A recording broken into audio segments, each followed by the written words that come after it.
When you play the Game of Thrones, you Subscribe and like. or you die. There is no middle ground.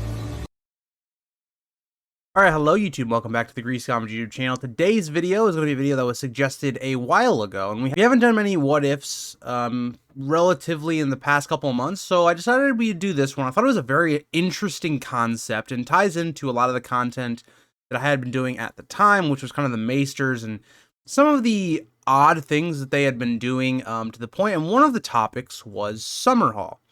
So, in this video, we're going to explore what if Aegon V had been successful? What if he had been able to bring back a dragon or two? I think that was what I think a lot of people believe was the main thing here. That Aegon was trying to bring back dragons. Now, how would that impact the story? And I will say, of all the what ifs I've done on this channel, this is the one that impacts everything the most. Because everything changes. Who comes to the throne changes. The state of the Targaryen power changes. Everything is different in this scenario. Magic is awakened much earlier, right? When we see with Dany in the normal story, we're told that magic comes back into the world after the comet and the dragons coming back into the world. So how does that impact other parts of the world? So that's what we're going to try to tackle in this what if. Again, let me know what you guys think. There is going to be a lot of I'm going to have to basically make a fan fiction in this video. There's not a lot we can really say because when you look at Summerhall, it really took away a lot of Targaryens, a lot of people that were set to be in power, to the point where we saw Jaehaerys II become king, and then Aerys II. So that's not going to happen in this. So let's kind of set the scene. But before we do, if you guys like to like, subscribe, and comment, please do. It helps the channel grow. It should feel that I like this content as well. And let's get into it. So let's get right into it. So Aegon V is having all these people meet up at Summerhall to bring back a dragon. Right? We'll say he brings back maybe one dragon. Right? We'll be generous. So this all goes successfully. Nothing bad happens. There's no, maybe wildfire that gets out of hand or whatever happens, and everyone dies. So right off the bat, we now see that Duncan, small Duncan, Aegon's heir at this point, is still alive. Aegon is still alive. And now House Targaryen has a dragon. Now, again, to go into context of why he was doing that, Aegon V was a very progressive king. He was someone that was very much for the people. He was doing a lot of reforms to help the people. And because of that, a lot of the High Lords was not really a big fan of Aegon V because those kind of counteracted them personally. It's one of Aegon V's faults. He wasn't really able to balance out the nobles and the common people. And in this situation, I'm not saying, okay, so I want to put this out there. I'm not saying that there is not a chance that Aegon V is assassinated, because that is very possible. We see this a lot of times throughout our own history where someone's pissing off all the nobles, he gets killed, right? That's very possible. But if a dragon comes into its full growth, or at least somewhat of its growth, the House Targaryen, their power is very much unbeatable at this time. So all these nobles being pissed off are just going to have to eat it. Just like with Jaehaerys, just like during Viserys' reign, Aegon the Conqueror's reign, the only people that can take down the Targaryens when they have dragons are the Targaryens. The Dornish kind of were able to do it a little bit, but it really eliminates any possibility of a Robert's Rebellion anywhere at this point of the story. Because now, one side is going to have dragons, the other's not. And the other interesting idea to come out of this is we do see that the others are an interesting one because they don't really start becoming a thing. Like when Dany's dragons happen, like they're already kind of starting to grow and make themselves more known.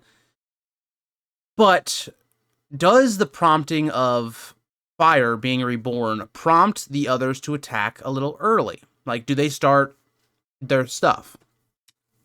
So I will say in this scenario, I think the world actually is in a much better place. Aegon V being king for a longer period of time, passing that on to Duncan, I think is actually very good for the average person in Westeros, and I think would actually be very good. So I think in this scenario, for the time being, right, you look at this and go, okay, this is pretty good.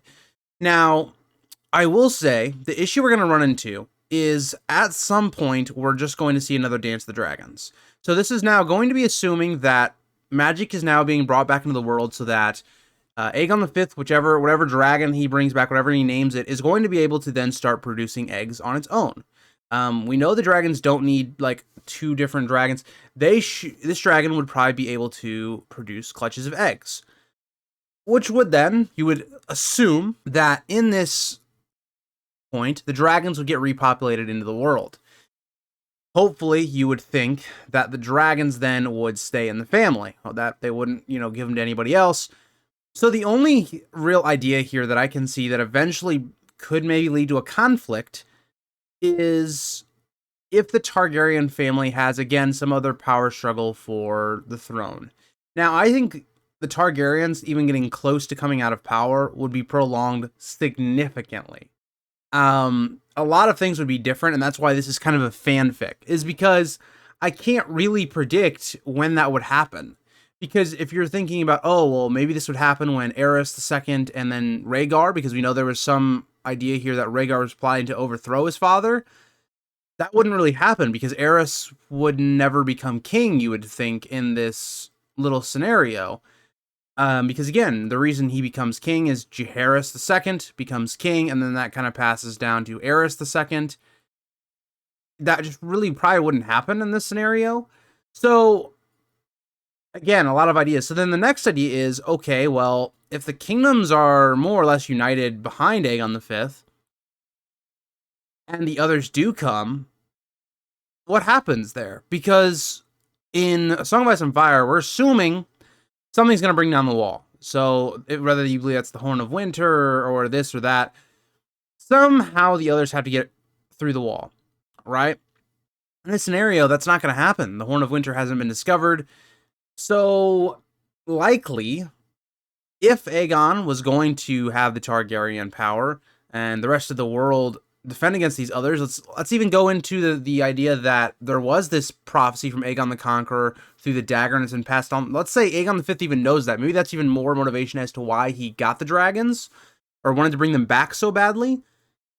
Sure, let's go with that. So either way, we're in a much better position right now than we were in the normal story, where, Dany's got her own thing going on. The North is divided. The country is divided. The country here is very much in line, whether they want to or not. The other houses can't really go against the Targaryens without dragons. And again, this may be down the road when Aegon V's dragon grows up. Maybe the Maesters try to kill his dragon. Maybe the dragon comes out small. Again, in this perfect scenario, we're going to say that Aegon V lives and his dragon becomes fairly decent sized. And all of that. So then the other, part of this that we look at would be Maelys Blackfire. Again, it would be even easier to kill Maelys Blackfire in this scenario just based upon the fact that Aegon V would have a dragon. He would have even, it would make Maelys Blackfire look even worse in that regard, that, Aegon V has a dragon, Maelys doesn't. It's the whole idea of, Dany, young Griff, where Dany has much more of a legit claim because she has the dragons. We know she's a Targaryen, there's proof there. It's a sign of the house, where young Griff doesn't. So, it's a big idea here that in the short term, I think House Targaryen and the actual country as a whole is in a much better state. And if Aegon V is able to pass down a lot of his beliefs to Duncan rules similarly to Aegon, the people would be probably in one of their most prosperous times ever in history. So in this scenario, I really like what actually happens for the world, and I think a lot of things could be concluded pretty easily. But I will say, what this inevitably is going to lead to is another Dance of the Dragons. Whether it's going to happen, generations from this point or not, it's going to happen. Targaryens have proven that they will create their own issues. The Dance of the Dragons, the Blackfire Rebellions. Eventually, this is going to happen. It's going to lead to another dragon fight. It's the reason dragons just can't be in this world. Because when you have a monarchy or, a rulership like how the Targaryens have, you're going to have infighting at some point. And when you have dragons, it elevates the conflict to even more heightens. Or to more heights. So when we look at it, think about it like this. Back in the day, in our own world, you could have medieval wars, you could have World War I, World War II.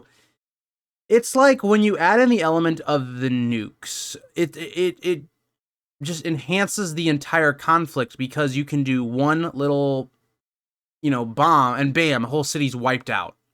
Whereas that was never a thing in past wars or conflicts.